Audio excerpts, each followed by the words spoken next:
मेरे बच्चे, वो तुम्हारे पीठ पीछे तुम्हारे बारे में सबसे बहुत बकवास करता है, लेकिन तुम्हारे सामने आते ही उसकी बोलती बंद हो जाती है। तुम्हारी सच्चाई से उसे सबसे ज्यादा डर लगता है। मेरे बच्चे, उसे पता है कि तुम कितने स्वाभिमानी हो और कितना ही बड़ा आदमी क्यों ना खड़ा हो। तुम लोगों के कर्म देखकर उनकी इज्जत करते हो, ना कि किसी का नाम और शोहरत देखकर उनसे प्रेम करते हो। तुम गलत के आगे कभी नहीं झुके, और उसे इसी बात का सबसे ज्यादा भय है कि आज तक तुम चुप हो, तभी वह यह गंदगी फैला रहा है। जिस दिन तुम बोलने पर आए और उसके लेवल तक जाकर तुमने जिस दिन लोगों को उसकी सच्चाई बताई, उस दिन उसकी इज्जत की धज्जियां उड़ जाएगी और वह कहीं का नहीं रहेगा। उसका समाज में उठना बैठना बंद हो जाएगा। उसके इतने गहरे राज पता है तुम्हें, उसका असली रूप सिर्फ तुम जानते हो। फिर भी तुमने कभी सामने से उसके बारे में ना उसके परिवार के बारे में कोई गलत बात की, लेकिन तुम्हारा एहसान मानने की बजाय वो उल्टा तुम्हें ही बदनाम करने पर तुल गया है। तुम्हारी सफलता, तुम्हारे परिवार की खुशियां उससे देखी नहीं जाती, इसलिए वह हमेशा तुम्हारे बारे में नेगेटिव बातें करता है, सिर्फ झूठ बोलता है और 24 घंटे सिर्फ तुम्हारे बारे में ही बातें करता रहता है। तुम्हें नीचे दिखाने की कोशिश में लगा रहता है, जैसे मानो उसके जीवन का उद्देश्य ही सिर्फ तुम्हारे और तुम्हारे परिवार के बारे में गॉसिप करना, बुरी बातें बोलना हो।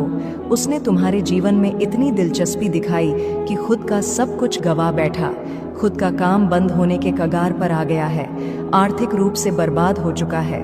वह व्यक्ति और तुम्हारे रिश्तों को देखते देखते वह अपने लोगों से बहुत दूर चला गया है। तुमने अपनी मेहनत से और बहुत संघर्ष से सब कुछ पाया है। तुम हमेशा से सच्चे थे, इसलिए तुम्हारी प्रार्थना सुनी मैंने। उसे तो बस छल करना आता है। एक वक्त पर तुम्हारा जीवन इतना बिखर गया था कि तुम्हारे पास समय ही नहीं था कि तुम किसी के बारे में बात करो, किसी के बारे में सोचो। उस वक्त पर वह सबसे ज्यादा खुश था। तुम्हारे बुरे वक्त को तुम्हारी बर्बादी समझ बैठा था वह, और उस बर्बादी का जश्न मना रहा था। अपना पूरा समय बस तुम्हारी बुराई करने में लगा दिया और अपना सब कुछ खुद बर्बाद कर लिया। आज भी वह तुम्हारे संघर्ष और अच्छाई को अपनाने के लिए तैयार नहीं है। उसे लगता है कि ईश्वर ने उसके साथ बुरा किया है। तुम्हारी माता ने तुम्हारी सुन ली और उसे बर्बाद कर दिया, और तुम्हें बैठे बिठाए सब कुछ मिल रहा है। आज भी ऐसी मानसिकता है उसकी। उसे आज तक यह समझ नहीं आया कि मैं भी सिर्फ अच्छे और सच्चे लोगों का साथ देती हूँ, उन्हें ही अपना भक्त चुनती हूँ, जो कभी मेहनत करने से पीछे नहीं हटते। अगर आप सफलता चाहते हो तो 3 बजे रात में नींद में भी आपको कोई उठा दे, तब भी उसी उत्साह के साथ, उसी लगन से काम करना होता है। मेरा भक्त बनना कमजोर और डरपोक लोगों के बस की बात नहीं है मेरे बच्चे, और वह यही बातें नहीं समझ पाया। मेरे दर से झोली भरकर जाने के लिए हर रोज भट्टी में तपना पड़ता है और खुद को साबित करना होता है कि तुम उस लायक हो। तब तुम्हें वह सब कुछ मिलता है जो लोगों की कल्पना से परे है। तब मेरे चमत्कार दिखते हैं, पर वह इन बातों को मानने के लिए तैयार ही नहीं है। उसे लगता है कि वो अपनी गंदी चाल, गंदे षड्यंत्र में सफल हो जाएगा और वह तुम्हारा सब कुछ बर्बाद कर देगा। एक दिन वह तुम्हें जमीन पर ले आएगा, पर वह मूर्ख है और तुम्हारे चेहरे की मुस्कान को देखकर वह यह समझ बैठा कि इसे तो कोई तकलीफ ही नहीं है। वह क्या जाने कि मेरे बच्चों की खूबी यही है कि अंदर से प्राण निकल रहे हो, फिर भी मेरे प्यार के सहारे जीते हैं। मेरे बच्चे मेरी लाज रखने के लिए हंसते हैं, मुझ पर यकीन है इसलिए हार नहीं मानते। पर वह पागल, वह पापी आज अपना सब कुछ ठीक करने की जगह तुम्हें ही कोस रहा है, तुम्हें ही अपशब्द बोल रहा है। पर बहुत जल्द उसे अफसोस होगा, अपनी की हर गलती का अफसोस होगा। आज उसके अपने भी तुम्हारी तारीफ कर रहे हैं, तुम्हारी प्रशंसा करते हैं। वो तुमने हमेशा उसे समझाने की कोशिश की, कभी उसकी इज्जत नहीं उछाली इस बात की, और तुम्हारी अहमियत समझ में आएगी उसे जब उसके दोस्त, उसके अपने उसकी बुरी परिस्थितियों में उसका साथ छोड़कर तुमसे उसकी बुराई करने लगेंगे। तब उसे गिल्ट होगा कि अपना सब कुछ लुटा दिया, लेकिन उसे सच्चे रिश्ते नहीं मिले। तुम भीड़ में नहीं चले, हमेशा तुम्हें अकेला किया गया, लेकिन तुम हमेशा सच्चे थे मेरे बच्चे। वो रोएगा कि उसकी बुराई करने की आदत, बुरा बोलने की आदत उसके ही विरुद्ध काम कर रही है। अब वह लोग उसकी बुराई कर रहे हैं जिन पर उसने अपना समय पैसा सब लगा दिया, पर अंत में उसके साथ भी वही सब हो रहा है जो उसने तुम्हारे साथ किया था। और वह लोग तुम्हारे जैसे नहीं हैं जो उसके राज छुपाकर चुपचाप बस तमाशा देखेंगे। वह लोग उसके सारे राज इस दुनिया के सामने लेकर आएंगे, उसे बदनाम करेंगे, उसकी थू धू मैं होगी दुनिया में। तब उसे अपनी की हर गलती का एहसास होगा और उसने जो तुम्हारा अपमान किया, तुम्हारा नाम खराब करने की कोशिश की, उसकी भी माफ़ी मांगेगा। वह तुमसे तब जाकर उसे मेरी भक्ति की असली अहमियत समझ में आएगी, मेरी भक्ति की असली शक्ति समझ में आएगी कि मेरे भक्त टूट जाएं पर उसके जितना नीचे नहीं गिर सकते हैं। और जिस दिन उसे तुम्हारी शक्तियों का आभास हो गया, उसने तुम्हारी अच्छाई को अपना लिया, तुम्हारी भक्ति को पहचान लिया, उस दिन वह तुम्हारे पैरों में पड़ा होगा और तुमसे माफ़ी मांगेगा। और वह वक्त बहुत जल्द आने वाला है, क्योंकि उसे ऐसा सबक सिखाने वाली हूँ मैं जो उसे हमेशा के लिए बदल देगा। उसे इतना बड़ा झटका लगेगा कि वह शैतान से संत बनने को मजबूर हो जाएगा, अपनी बुरी आदतों को हमेशा के लिए छोड़ने के लिए तैयार हो जाएगा। उसे इतनी बड़ी ठोकर लगने वाली है। अगर आप मुझ में अपनी भक्ति रखते हो तो मेरी इस वीडियो को शेयर करके महादेव जी का संदेश चैनल को सब्सक्राइब कर लेना, और साथ ही मेरा भाग्यशाली अंक 888 लिखकर मुझे अपनी की स्वीकृति प्रदान कर देना। मेरे बच्चे, तुम अभी अपने जीवन में बहुत स्ट्रगल कर रहे हो। तुम्हें अपना नाम बनाना है, अपने घर परिवार से हटकर खुद का कुछ करना है, लेकिन लोगों की नज़र हमेशा तुम्हारे ऊपर ही रहती है। तुम क्या कर रहे हो, कब कर रहे हो, क्यों कर रहे हो, इस बात में लोगों को बहुत दिलचस्पी रहती है। तुम्हारे परिवार के दुश्मन भी सिर्फ तुम्हारा ही बुरा करना चाहते हैं, क्योंकि उन्हें तुम में वह ऊर्जा नजर आती है कि अगर तुम्हें वक्त रहते नहीं रोका गया तो तुम कुछ बड़ा हासिल कर लोगे, जिसकी वजह से वह तुम्हारे ऊपर काला जादू या स्पेल वर्क करने की कोशिश करते हैं। और इसी नकारात्मक ऊर्जा की वजह से महीने में कुछ दिन ऐसे ज़रूर होते हैं जब तुम्हारी एनर्जी बहुत डाउन रहती है। फिजिकली और मेंटली तुम बहुत लो महसूस करते हो, तुम्हारे दिमाग में अच्छे विचार नहीं आते, तुम्हें पूरे दिन आलस आता है, कुछ खाने पीने का मन नहीं करता। तुम्हें भी महसूस होता है जैसे कोई नकारात्मक ऊर्जा तुम्हें खींच रही है, और सिर्फ इस वजह से, इस नकारात्मक ऊर्जा की वजह से तुम अपने बहुत सारे आइडियाज़ पर काम नहीं कर पाए और बहुत से अवसर गंवाए हैं। तुम इस नकारात्मक ऊर्जा की वजह से तुमने बहुत कुछ खोया है मेरे बच्चे, लेकिन तुम्हारी सबसे बड़ी ताकत तुम्हारा आत्मबल, तुम्हारा आत्मविश्वास है, जिसने कभी तुम्हें हारने नहीं दिया। आज भी तुम्हारे अंदर जीतने की चाह है और तुम अपने हर ख्वाब, हर सपने को पूरा करना चाहते हो, अपने खराब रिश्ते को, करियर को, नौकरी को, बिजनेस को। तुम्हें यकीन है कि तुम अपनी आस्था से अपने जीवन के हर खराब क्षेत्र को सुधार लोगे। तुमने अपने जीवन में जो कुछ भी खोया है, तुम आज भी रोते हो। वह सब कुछ याद करके इस नकारात्मक ऊर्जा ने तुमसे क्या कुछ नहीं छीना, लेकिन तुम आज भी लड़ने के लिए तैयार हो। ब्लैक तारा माँ की पूजा करना शुरू कर दो मेरे बच्चे। बस उनका नाम लेने से ही तुम हर नकारात्मक ऊर्जा पर जीत हासिल कर सकते हो। तुम्हारी सबसे बड़ी कमजोरी यही है कि तुम सोचते बहुत ज्यादा हो, बहुत ओवरथिंक करते हो। नहीं तो ये बात तुम्हें भी पता है कि तुम हमेशा से ऐसे इंसान हो जो दूसरों को मोटिवेट करता है। तुमने अंधेरे में हमेशा दूसरों को उम्मीद दिखाई है और हमेशा खुश रहने वाले इंसान हो तुम। लेकिन जब तुम अकेले बैठते हो तो तुम्हारे दिमाग में बहुत नकारात्मक बातें और वही बातें तुम्हें बहुत परेशान करती हैं। तुम बहुत अकेलापन महसूस करते हो। यह सब तुम्हारे साथ तभी होता है मेरे बच्चे, जब वह लोग जो तुमसे बहुत जलते हैं, तुम्हारा अच्छा होता हुआ नहीं देखना चाहते हैं। वह लोग तुम्हारे ऊपर किसी प्रकार की क्रिया करते हैं। उन लोगों को पता है कि वह तुम्हारा कुछ नहीं बिगाड़ सकते, क्योंकि तुम्हारे दिन की शुरुआत मेरा नाम लेकर होती है। तो तुम्हारी भक्ति के आगे उनकी नकारात्मक ऊर्जा हर बार हार जाएगी। ऐसा निस्वार्थ प्रेम है तुम्हारा मेरे प्रति। ये सब कुछ सिर्फ तुम्हें परेशान करने के लिए करते हैं। हर संभव कोशिश की है इन लोगों ने कि नकारात्मकता तुम पर हावी हो जाए, पर तुम्हारे हिम्मत को आज तक कोई तोड़ नहीं पाया है। हर रविवार और मंगलवार को अपनी नज़र ज़रूर उतारा करो मेरे बच्चे, और रोज़ पानी में थोड़ा सा नमक डालकर फिर स्नान किया करो। जब भी कहीं से आओ, एक चुटकी नमक से अपनी नज़र उतारो और उस नमक को नाली में बहाकर खुद से सारी नकारात्मकता को हटा दिया करो। मंत्र जाप करो, क्योंकि इस नकारात्मकता की वजह से तुम्हारी ऊर्जा पर बहुत असर पड़ रहा है। जैसे जैसे यह नकारात्मकता कम होने लगेगी, तुम्हें बड़े परिवर्तन दिखेंगे और तुम अपने जीवन में उन्नति के लिए कुछ बड़े कदम भी उठाओगे। तुम वह मेहनत, वह काम कर पाओगे जो तुम करना चाहते थे। तुम्हारी ऊर्जा में बहुत बड़ा परिवर्तन देखने को मिलेगा। इसलिए कुछ रेमेडीज को अपने दिनचर्या का हिस्सा बना लो। खुद के ऑरा को क्लीन करना सीख लो, तुम्हारा जीवन बदल जाएगा। हमेशा याद रखना मेरे बच्चे कि तुम्हें कोई रोक नहीं सकता। बस यह नकारात्मकता, ये नीच लोग जो तुम्हें परेशान करने की कोशिश करते हैं, तुम्हें गिराना, इनके बस की बात नहीं है। ये बस तुम्हें परेशान करने के लिए ऐसे तुच्छ खेल खेल रहे हैं, या तुम्हारा कभी कुछ नहीं बिगाड़ पाएंगे।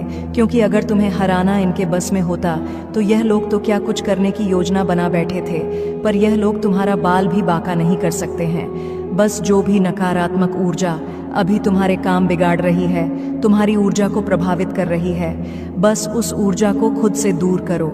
और ये बहुत आसान है मेरे बच्चे, क्योंकि तुम्हारी शक्तियों, हिम्मत और भक्ति के आगे ये सब कुछ नहीं है। तुम दूसरों को खुशियां देना चाहते हो, दूसरों के लिए इंस्पिरेशन बनना चाहते हो, तो अपनी ऊर्जा को बचा कर रखो और अपने ऑरा को इतना हाई कर लो, अपनी वाइब्रेशन को इतना हाई कर लो कि कोई भी नकारात्मक ऊर्जा फिर तुम पर अटैक ना करे। और तुम्हें अपनी आध्यात्मिक ऊर्जा को बढ़ाना होगा। और जब तुम मातारा की दिव्य शक्तियों से जुड़ जाओगे, तब तुम किसी भी मुसीबत में फंसो, वह तुम्हारी रक्षा करने जरूर आएंगी। इतनी कोमल और शक्तिशाली देवी है वह, जो हर बुरी परिस्थिति से बाहर निकालने में हमेशा तुम्हारी मदद करेंगी। और तुम्हें इस नकारात्मक ऊर्जा पर विजय हासिल करनी होगी। तुम्हें उन सबको दिखाना होगा कि तुम्हारी भक्ति के सामने उनकी कोई औकात नहीं है। और मुझे पता है तुम यह कर सकते हो। अपने आप को ब्लैक तारा माँ के चरणों में समर्पित कर दो, खुद को पूरी तरीके से उन्हें सौंप दो। वो स्वयं तुम्हारी रक्षा करेंगी और हर नकारात्मक ऊर्जा से तुम्हारे लिए लड़ जाएंगी। वह पर शुरुआती दिनों में तुम्हें शायद मंत्र जाप में ध्यान लगाने में थोड़ी दिक्कत का सामना करना पड़े। पूजा करते समय तुम्हारा मन भटके, तुम्हें आलस आएगा, कभी कभी तुम्हें लगेगा कि आज नहीं करता हूँ, कल कर लूँगा।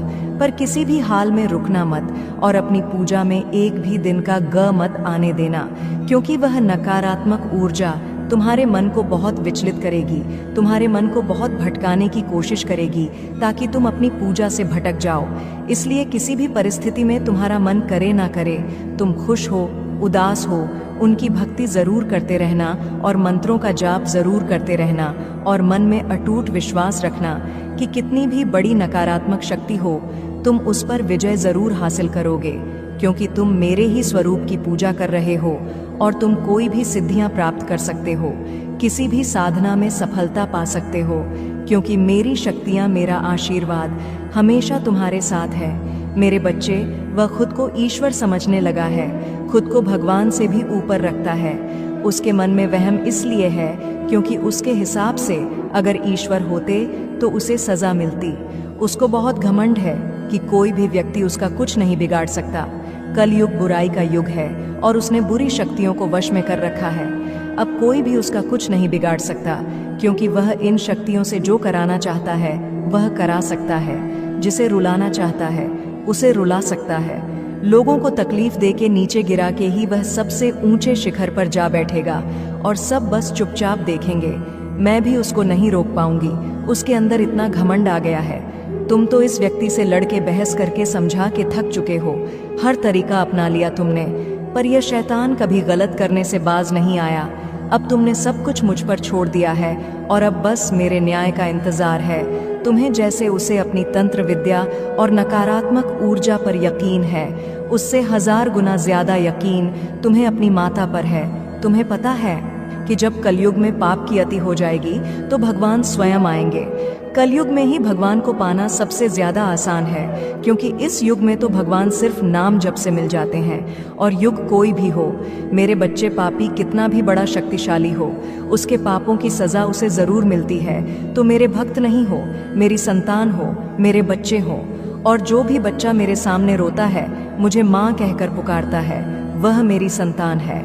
और अपनी संतान के लिए तो मैं स्वयं महादेव से भी लड़ जाती हूँ। फिर इसकी विद्या की तो अभी कोई औकात ही नहीं है। इससे भी बड़े स्वतंत्र विद्या के साधक मेरे पैरों में पड़े होते हैं।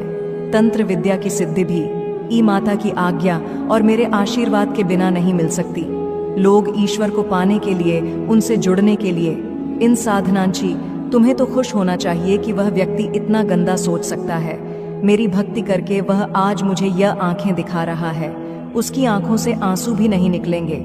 ऐसी स्थिति कर दूंगी मैं उसकी तुमने बहुत बर्दाश्त कर लिया। मेरे बच्चे, उसका भविष्य अंधेरे में डूब जाएगा। उसने अपनी शक्तियों का बहुत गलत फायदा उठाया है। उसने तुम्हारे बहुत सारे रिश्ते तोड़ दिए। अब तो यह अपने अपनों को भी नहीं छोड़ रहा है। उसने शुरू से मेरी भक्ति की थी और पिछले जन्मों के अच्छे कर्मों का बहुत फल मिल गया उसे। अब उसके सारे पुण्य कर्म का फल खत्म होने वाला है और अब वह वक्त आएगा, वह न्याय मिलेगा। तुम्हें, जिसका तुमने बहुत इंतजार किया, उसने न खुद तुमसे अपना निभाया और न दूसरों को निभाने दिया। उसकी वजह से तुम्हारी ऊर्जा इतनी डाउन हो गई कि तुम न कोई निर्णय ले पा रहे हो, न करियर में, न जीवन में। तुम्हारा कहीं भी मन नहीं लगता, तुम कहीं भी ध्यान नहीं लगा पा रहे हो। उसने तुम्हें हर तरफ से तोड़ने की कोशिश की है, लेकिन तुम्हें कोई गिरा नहीं सकता। मेरे बच्चे, उसकी भक्ति दिखावा थी, लेकिन तुम्हारी भक्ति ही तुम्हारी सबसे बड़ी ताकत है। अपनी भक्ति के सहारे ही तुम अब तक जी रहे हो, सांस ले रहे हो और हर लड़ाई को लड़ रहे हो। उसे लगता है कि उसकी विद्या को कोई पराजित नहीं कर सकता। अभी बस उसका अच्छा समय चल रहा है, जब उसे उसके माता पिता के, अपने पुरखों के अच्छे कर्मों का फल मिल रहा है। लेकिन अच्छे समय में घमंड और पापी व्यक्ति और भी पाप करते हैं। वह यह भूल जाते हैं कि उनके अच्छे वक्त के कर्म ही उनका भविष्य लिख रहे हैं। अब काली उसका काल लिखेगी। हर रोज, हर सेकंड उसे उसके घमंड, उसके पाप की गिनती कराऊंगा है। उसने मेरी भक्ति का दिखा करके बहुत लोगों को रुलाया है और इस पाप की, इस छल की कोई माफ़ी नहीं है। अगर मैंने उसे माफ़ कर दिया तो लोग मेरी भक्ति करना छोड़ देंगे, मुझ पर यकीन करना छोड़ देंगे। इसीलिए उसे दंड देना ज़रूरी है। तुम्हारे साथ न्याय करना बहुत ज़रूरी है। मेरे बच्चे, उसे उसकी असली जगह, असली औकात दिखाना ज़रूरी है कि मेरे भक्त ऐसे नहीं होते हैं। वह मेरी विद्या का, मेरी शक्तियों का गलत प्रयोग नहीं करते हैं। किसी और को तकलीफ देने के लिए मेरी भक्ति कभी नहीं करते हैं। वह मेरी संतान है, वह मुझसे प्रेम करते हैं। इसीलिए वह सबसे प्रेम करते हैं, क्योंकि वह सब में मुझे देखते हैं। मेरी संतान दूसरों की आंखों में आंसू नहीं ला सकती। ले बस अब तुम देखते जाओ मैं उसका क्या हाल करती हूँ और कैसे उसके घमंड को चूर चूर कर देती हूँ। उसकी ऐसी हालत देखकर कोई भी व्यक्ति खुद को ईश्वर से ऊपर कभी नहीं मानेगा और ना कभी अपनी भक्ति पर, अपनी शक्तियों पर घमंड करके दूसरों को प्रताड़ित करेगा। वो मेरे पैरों में पड़कर माफी की भीख मांगेगा। अब उसके बुरे दिनों की न शुरू हो गई है, उसके अच्छे कर्मों का फल खत्म हो रहा है। उसके जीवन में अंधेरा आने वाला है। उसका अहम, उसका घमंड ही उसकी बर्बादी का सबसे बड़ा कारण बनेगा और वह अपनी सारी शक्तियां खो बैठेगा। बहुत लाचार और असहाय पाएगा। वह इस दुनिया में खुद को, जहां उसका कोई साथ नहीं देगा, तब उसे समझ में आएगा कि मेरे आशीर्वाद के बिना उसकी सारी शक्तियां व्यर्थ हैं। मेरे विरुद्ध जाकर उसने अपना सब कुछ खुद बर्बाद किया है। तुम्हें रुलाकर उसने अपने जीवन की सबसे बड़ी गलती की है। तुम्हें कमजोर समझना ही उसके सबसे बड़ी भूल है और मुझे चुनौती देकर उसने अपने काल को निमंत्रण दिया है। अब मेरे प्रकोप से, मेरे क्रोध से उसे कोई नहीं बचा सकता। मेरे बच्चे, तुम बहुत भावुक इंसान हो। दूसरों का दुख सुनकर रो देते हो, पर कभी भी अपनी बातें, अपना दुख किसी को बता नहीं पाते, क्योंकि तुमने हमेशा खुद ही खुद को संभाला है और बचपन से ही तुम किसी पर बोझ नहीं बनना चाहते थे। तुमने हमेशा जिम्मेदारियां निभाई हैं और सबका ख्याल रखने की आदत है। तुम लाख गुस्सा हो, लेकिन तुम की किसी को तकलीफ में नहीं देख पाते हो। मेरे बच्चे, बहुत कम लोग हैं तुम्हारे जीवन में जिनसे तुमने खुलकर अपने दिल की बात कही होगी, लेकिन उन लोगों ने तो तुम्हारी भावनाओं की धज्जियां उड़ा दी। अब तुम किसी के सामने रोते नहीं हो, अपने दिल में छुपे राज दर्द किसी को नहीं बताते, क्योंकि लोग उस जख्म को भरने के बजाय उस पर नमक छिड़कने का काम करते हैं। और तुमने यह एक्सेप्ट कर लिया है कि शायद कोई भी तुम्हें नहीं संभालने वाला और तुम्हारी सोच भी सबसे बहुत अलग है। मेरे बच्चे, इसलिए तुम्हारे विचार जल्दी किसी से नहीं मिलते। लोग तो अपनों का अच्छा होते हुए भी नहीं देख पाते हैं, पर तुम पूरे देश का सोचते हो। इतना बड़ा दिल है तुम्हारा। अपने धर्म के लिए, अपनी जन्मभूमि के लिए कोई भी त्याग कर सकते हो। तुम्हारे देश में, दुनिया में कुछ बुरा होता है तो तुम्हारी आंखें भर आती हैं। इतने भावुक और साफ दिल के इंसान हो तुम, पर अब तुम अपनी भावनाओं पर नियंत्रण करना सीख रहे हो। पहले तुम्हें लगता था सब तुम्हारे जैसे हैं, सब मेरी माता की ही तो संतान है। कोई बुरा करता था तो तुम्हें लगता था माता है, सबको उनके कर्मों की सजा देंगी। पर धीरे धीरे तुमने यह सीख लिया है कि कुछ लोगों को तुम निमंत्रण दे रहे हो कि वह तुम्हारी भावनाओं का, तुम्हारे इंसानियत का फायदा उठाएं। अब तुम लोगों को ना बोलना सीख गए हो। मेरे बच्चे उनसे प्रश्न पूछने लगे हो, जो गलत है उन्हें जवाब दे देते हो, क्योंकि सब तुम्हारे जैसे नहीं हैं। ये बात तुम्हें समझ में आ गई है। कुछ लोग तो इंसानी रूप में शैतान हैं, और जब तक तुम ऐसे लोगों के साथ बैठोगे, इनके पाप सुनोगे, तब तक तुम्हारी माता कुछ नहीं कर सकती। इसलिए तुमने कुछ लोगों को मना करना सीख लिया है। बस इतना करने से ही तुम्हारे जीवन की आधे से ज्यादा गंदगी साफ हो गई है। ओम नमः शिवाय।